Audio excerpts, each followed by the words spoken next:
Hello everyone, this is Riti Prova. Welcome to Parkway Cancer Center, Singapore, and Can Hope Taka presents Meet the Doctor special Facebook Live with the Daily Star. We all know that breast and gynecological cancer has become most common disease in women, and also in our country we do feel ashamed to talk about this disease. And today we are going to talk about this topic in order to enhance your knowledge and to be aware of breast and gynecological cancer. We have with us our special guest who have come all the way from Singapore. She is none other than Dr. Wong, who is a senior consultant, medical oncology, Parkway Cancer Center, Singapore. She is specialized in diagnosis and treatment of adult cancers with special interest in breast and gynecological cancer. Thank you, ma'am, for coming to Bangladesh. Thank you very much for the kind introduction, and a warm hello to all the viewers in Dhaka. And thank you for joining us. You have come all the way from Singapore in Bangladesh in order to just talk about this topic and to let our country citizens to know about this breast and gynecological cancers. Yeah, I think this is a very important issue which faces, a lot of women. Breast cancer is the commonest cancer in women, not only in Dhaka, actually throughout the world as well. And gynecological cancer combined, meaning ovarian, cervical, uterine cancer, probably constitute the second most commonest cancers in females as well. Yeah. So what are some of the most common gynecological cancers that are faced by women of all ages around the world? For gynecological cancers, I think still ovarian cancer is the commonest. And depending on the country, in the Southeast Asian, in developing countries like Bangladesh, cervical cancer is the second commonest gynecological cancer. Yes. Okay, and breast cancer is one of the most common cancer in women. So what are the different types of breast cancers? Well, the commonest type of breast cancer is invasive ductal carcinoma of the breast. Because the breast has got a lot of ducts. Imagine like those tubes, where all the milk and the flow. So that is actually the commonest, But there are certain other cancers which are less common, such as sarcomas, which can also happen in the breast. Yeah. And what are the signs and the symptoms to know that one has breast cancer or this different kind of breast cancers? Sure. The most commonest presentation is a breast lump. So it is very important for women, to do a self-breast examination, especially, every month, about a week after their menstruation. So, but the commonest is a breast lump. It can be painful or painless. Sometimes you can get some nipple discharge or nipple inversion, meaning the nipple sinks into it sinks in, inverts. Some will present with skin changes, such as redness of the skin, rash on the skin, or the skin becomes very hard. Yeah, so these are all warning signs of breast cancer. So does it have anything to do with our lifestyle or the kind of daily activities that we do in our life? Yeah, so the lifestyle things that may increase the risk, not that you will definitely get, is anything that can increase the hormone levels of the anything in the body which increases the hormone levels that can stimulate the growth of breast cancer cells. So for example, if you are obese, you may have more hormone levels. Okay, you do not do lots of exercise, you drink alcohol, or you have eat a lot of red meat. Okay, this also contains hormones which can increase your risk.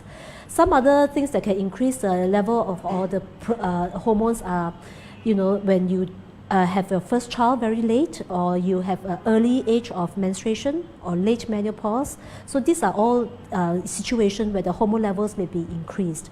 But there are certain factors which you cannot change. For example, the older you are, the higher the risk of developing breast cancer. Oh, okay. you have a strong family history of cancer, which means that there may be some mutation problems. These are things that you can't change. So you just have to be very vigilant about, and there are some genetic tests that is available to see whether you're at a higher risk of developing breast cancer. So it can be also related to genes. In case if our ancestors or other had this kind of breast cancer, then we can also prone to have this kind of breast cancer. Yeah. So the commonest is actually, I think the Angelina Jolie example.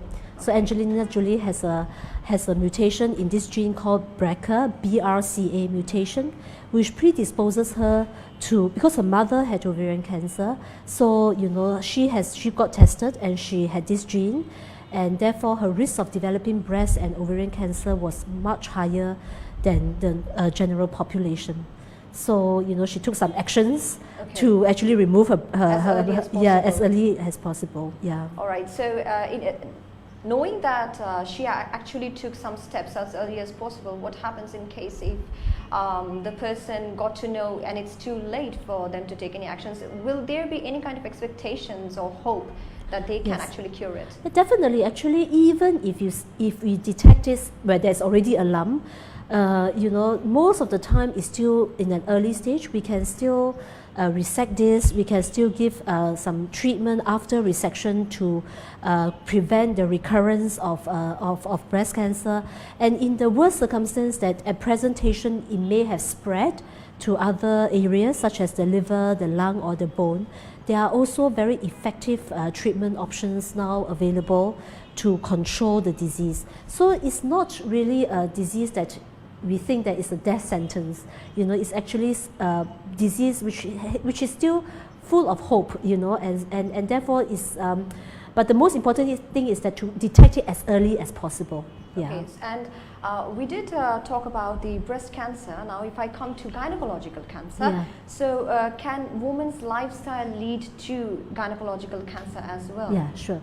For ovarian cancer, actually very similar to breast cancer. It is a tumor which is also stimulated by hormones. So the risk factors that we discussed about breast cancer applies the same to ovarian cancer. But for the other cancer and uterine cancer as well, okay, a lot of these are also stimulated by hormones. But cervical cancer is a bit different. Cervical cancer, the main cause of this is this virus called HPV virus, human papilloma virus. And this virus is actually transmitted sexually. So the more sexual partners you have, the higher the chance that you may contract this virus. Okay, so it's more about lifestyle in terms of promiscuity, and we feel that some cigarette smoking may also increase the risk of cervical cancer, but mainly this virus that we need to hopefully again detect early and monitor closely for cervical cancer. So what are the ways to detect this kind of gynecological cancer? So usually we do a Pap smear, which involves examination of the cervix, where they open up the vagina and take a swab of the cervix. And for ovarian cancer, usually we use an ultrasound or a CT scan to see whether there's any mass, that we can detect. Yeah. So is there any ways, tips, or living ways or the lifestyle that we should try to follow in order to reduce the chances of gynecological cancer? Yeah, again, for ovarian cancer, probably the same as breast cancer. We try to avoid things that are of hormones, or avoid being overweight. But for cervical cancer, I suppose we try not to be too sexually promiscuous, all right. And the most important thing actually for breast and and cervical cancer is that if we screen it, meaning that for women at 40 years old, we recommend a mammogram every year. For cervical cancer, as long as you have had any sexual activity, we recommend this Pap smears every 1 to 3 years. Yeah. All right. And which women are more prone or likely to be affected by gynecological cancer? I think the risk factor is usually, as we discussed about the patients who are overweight, patients with strong family history, patients who have had multiple sexual partners. So these are the risk factors for for gynecological So cancer. overweight, as in if there are people those who are obese or facing obesity, they can have this kind of gynecological cancer. Not that they will, they increase the risk, because obesity means that you know, they have got more hormone levels, okay, which increases the risk of breast and ovarian cancer. The higher the female, the more the female hormones, the greater the risk factor for breast. So what are the steps they should take in order to reduce the chances in case if it's seen that they're on the first stage, or they just got to know that they have this gynecological cancer? So first of all, if they've already diagnosed with cancer, we will have to quickly treat it as soon as possible. So if it's the first stage, usually it's treatable by surgery. And then after the surgery, we will discuss and see whether or not some chemotherapy is warranted, because you know, whatever we can see, we take out by surgery. Chemotherapy usually is used to take away the things that we cannot see. We want to kill off all the microscopic cells that we cannot see. So that's the purpose of chemotherapy. Then after that, we will advise them on maybe lifestyle changes. You know, try not to be too obese, okay? Do regular exercises, avoid too much alcohol, avoid too much red meat, you know, so lead a very sort of balanced and a healthy lifestyle. Yes. Yeah, more fruits and vegetables, that's what I usually tell my patients. Yes, of course, these are very important things to actually lead a healthy, normal life. I would also like to talk to the viewers that in case if you guys have any questions, you can join us in Can Hope Taka Facebook page. You can go live and ask any kind of questions, because she has come, our senior consultant medical oncologist from Parkway Cancer Center, Singapore, Dr. Wong has come all the way from Singapore in Dhaka just to talk about this topic. So please feel free to talk about anything, any questions related to breast and gynecological cancer. We'll be very obliged to answer your questions. And I would like to know of what are, as you have been researching on oncology field for years, and as you are a senior consultant, you have a lot of experience in this field. So what is the way of having a normal, healthy life? To lead a normal, healthy life, I think we will have to probably you know, if we have to be vigilant of symptoms of cancer, all right? So for example, the breast lumps that we talk about for breast cancer, for gynecological cancer, we have to look out for, say, abnormal bleeding, you know, and also maybe abdominal bloatedness, you know, abdominal pain, you know, abdominal distension. So these are the signs and symptoms of gynecological cancers, okay? But I think the main thing is actually if we can catch it early, you know, like, you know, we have to screen when the time comes, you know, when we are of age, you know. So as I was saying, the mammogram at 40 years old, pap smears if we ever had any sexual activity, those are important things that needs to be done. Yeah. What in case, I got a question all of a sudden that what in case if the woman is pregnant and the person got to know about the breast or gynecological cancer, is it supposed to affect the baby? Okay. Well, the cancer itself will not spread to the baby. So that is something that we need to know, all right? Okay. But the question, however, which is more tricky and more sometimes difficult to discuss is, you know, can we do treatment and keep the baby at the same time, you know? So it is usually a very difficult and we need to sit down and really do a very thorough discussion with the patient and the family as to the risk and, you know, and the benefits of delaying the treatment, say if it affects the fetus, because the chemotherapy can affect the fetus, yes, but the cancer itself will not spread to the fetus. Yeah. Oh, so as you are already in this field, did you have any kind of patients like this in this years? Yeah, thankfully, I think, you know, breast and gynecological cancers happens still in patients which are a little bit older, because the risk of cancer increases with age. But yes, we have had patients who are pregnant and are diagnosed with cancer. So every patient is different. You know, they are different individuals. Some, we may have to discuss about discuss, the pros and cons of treatment, but most of the time, however, when the fetus is about in the second going to the third trimester, some chemotherapy drugs can be delivered quite safely. So I think we still can give some treatment towards the later stages of pregnancy, and we manage to also save the fetus as well. So and patients still do well. Yeah. In Bangladesh, it seems that it's difficult sometimes. In Dhaka city, there is a lot of pollution, and we do have to move out. There's a lot of traffic, and it becomes difficult for people, those who are service holders, for them to actually exercise or try to have a good lifestyle. So how would you try to suggest to them? What kind of suggestions would you give? So I think education is the most important. So I hope that with this platform, like Facebook or and any type of social media now that is so much more readily available, I think education is the most important. I think people do not know a lot of people may not know. They feel that I'm young, therefore I'm not at risk, that and everything will be okay. But I think as long as we tell them, the younger generation now is actually quite clever and quite media savvy. So I'm sure if we reach out to them, we'll probably be able to get the message across.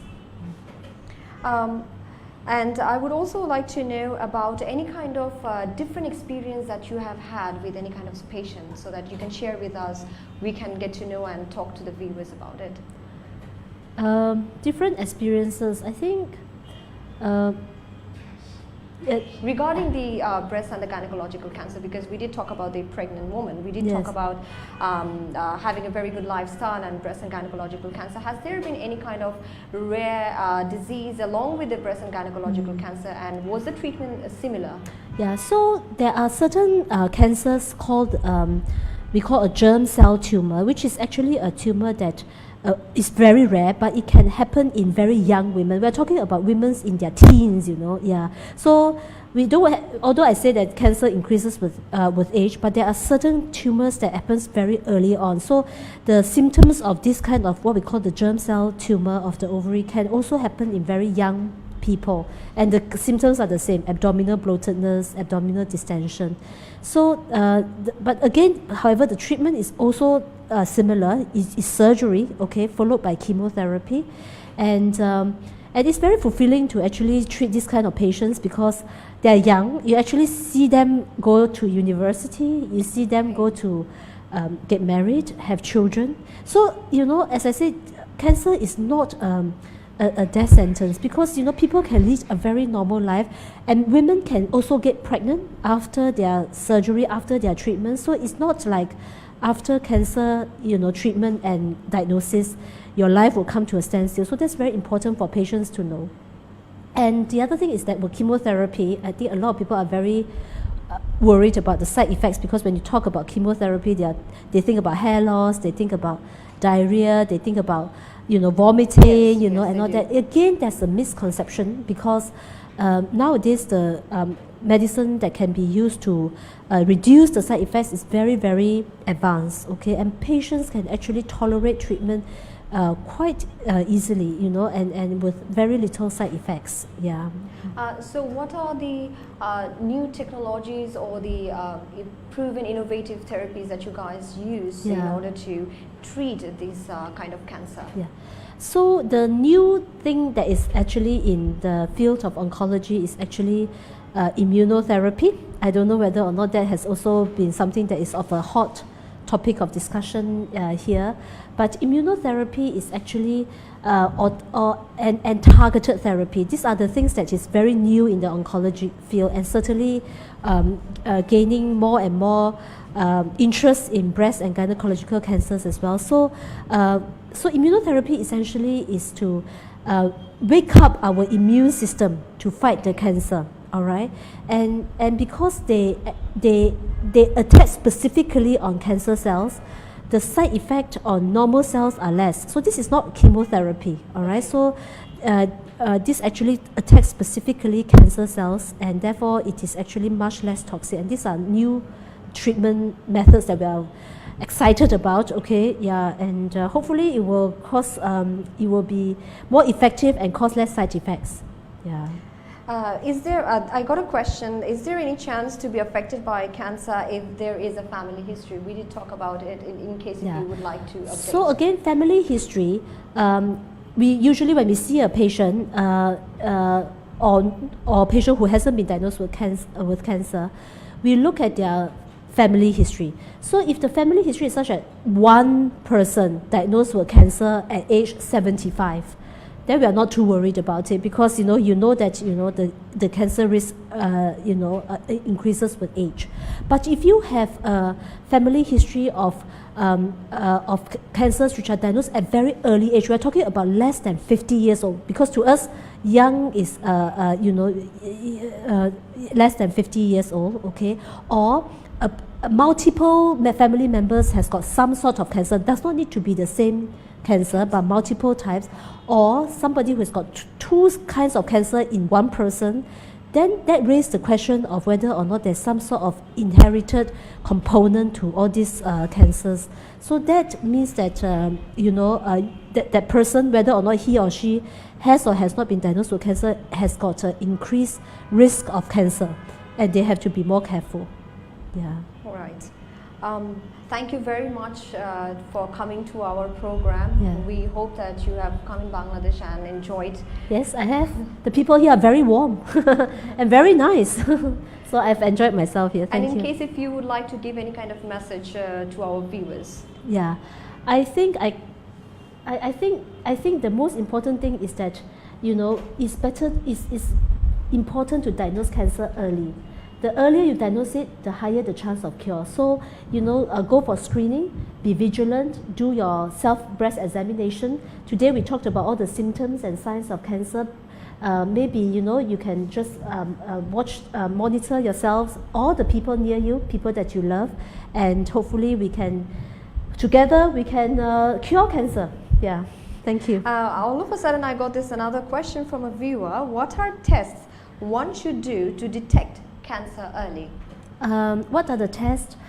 Well, I think there's no one single test to say that you do this, therefore you will have cancer. All right. So usually what we do again is to monitor for symptoms. Okay. And also we will encourage screening, because we know certain cancers are more common. So breast is common, cervical cancer is common, colon cancer is common, although I didn't touch on that. Okay, so for both men and women, at their age of 50, they should go for a colon examination, be it a colonoscopy or to examine the stools for blood. So actually it's more screening and symptom to recognize symptoms. So there are some tumor markers that people do nowadays with the blood test, but unfortunately those are not 100% as well, and sometimes it can be high even though the person doesn't have cancer, and sometimes it is normal even though the patient has got cancer. So that's not 100% as well. So the only thing I would advise is to make sure that you go for regular screening as advised, and monitor for symptoms. So the tests for the breast and gynecological cancers are the same, or are they different? And in case if they are different, then what are the tests for the breast cancer? Breast is mammograms at 40. We start at 40. Some countries start at 50 years old, but in the Asian population, we tend to get breast cancer a little bit earlier. So I usually start at 40 years old. And for gynae, it's the pap smears that we have to start, as soon as we are sexually active, So usually at age 25, we have to go for regular pap smears. Yeah. And other cost seems to be very expensive or something that. No. I think mammogram is like an X-ray. It's like a chest X-ray. So they can actually do it in their convenience time. Yeah. Yes. You can so go that to. would be better for them to get to know Yes. about it and to take the Yes, steps, yes. measures. And the breast examination, you can do it yourself anytime, you know. But of course, a good time is 1 week after menstruation, because the breast is less dense and softer, you know, easier to feel the lumps. So that you can do anytime, you know. Yeah. Dr. Wong, thank you very much for Yeah. all the answers that you have given, coming to Bangladesh Yeah. and joining us here. Yeah. Thank you very much. Thank you very much for having me. Yeah, Thank you. Thank you.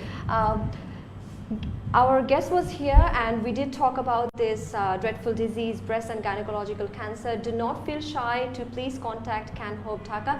Thank you for joining us.